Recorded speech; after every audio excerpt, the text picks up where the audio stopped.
ত্রিপুরায় বিদ্যাজ্যোতি প্রকল্পের স্কুলগুলিতে খারাপ ফলাফলের কারণে বিরোধীদের সরাসরি আক্রমণে রীতিমতো কোণঠাসা রাজ্য সরকার। তাই এবার ড্যামেজ কন্ট্রোল নামালো শাসক দল বিজেপি। বৃহস্পতিবার সাংবাদিক সম্মেলনে প্রদেশ প্রধান মুখপাত্র সুব্রত চক্রবর্তী দাবি করেন, বিদ্যাজ্যোতি প্রকল্পের স্কুলগুলিতে খারাপ ফলাফলের কারণে রাজ্য শিক্ষা দপ্তরের তরফ থেকে প্রয়োজনীয় ব্যবস্থা নিয়েছে।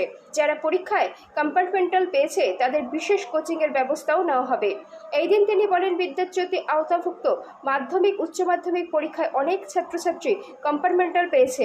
যারা কম্পার্টমেন্টাল পেয়েছে তাদেরকে গ্রীষ্মকালীন ছুটিতে বিশেষ কোচিংয়ের মাধ্যমে শীঘ্রই আবারও পরীক্ষা নেওয়া হবে, এমনটাই সিদ্ধান্ত গ্রহণ করেছে রাজ্য শিক্ষা দপ্তর।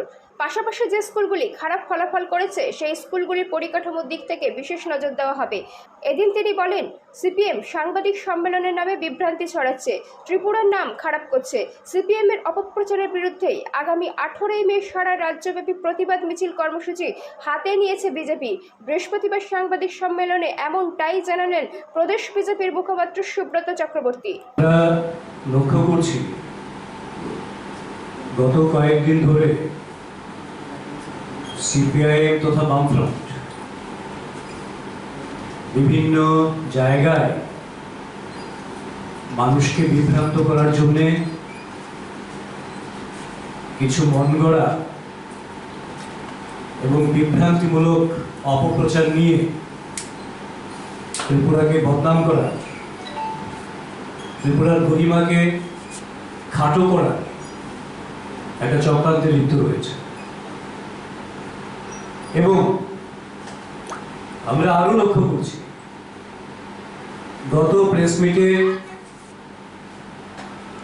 সিপিআইএম যে সমস্ত বিষয়গুলিকে মানুষের সামনে বিভ্রান্তিমূলকভাবে অপপ্রচারের জন্য তুলে ধরেছিল, কিছু কিছু জায়গায় ওনারা রেপুটেশন প্রদান করেছেন,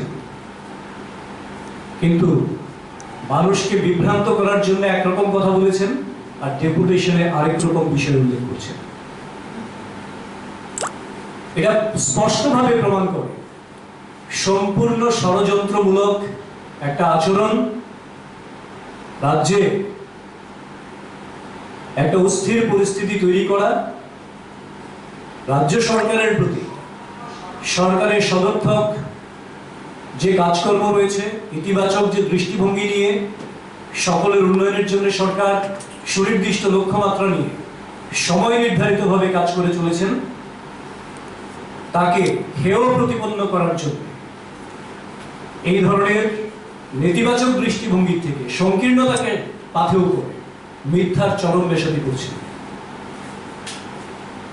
কোথাও এখনো পর্যন্ত ওনারা দেখাতে পারেননি ত্রিপুরায় কোথাও কাজ নেই, কোথাও খাদ্যের অভাব আছে, অথচ সাংবাদিক সম্মেলন করে প্রতিদিন একবার করে আওড়ে যান ত্রিপুরাতে কাজ নাই, খাদ্য নাই।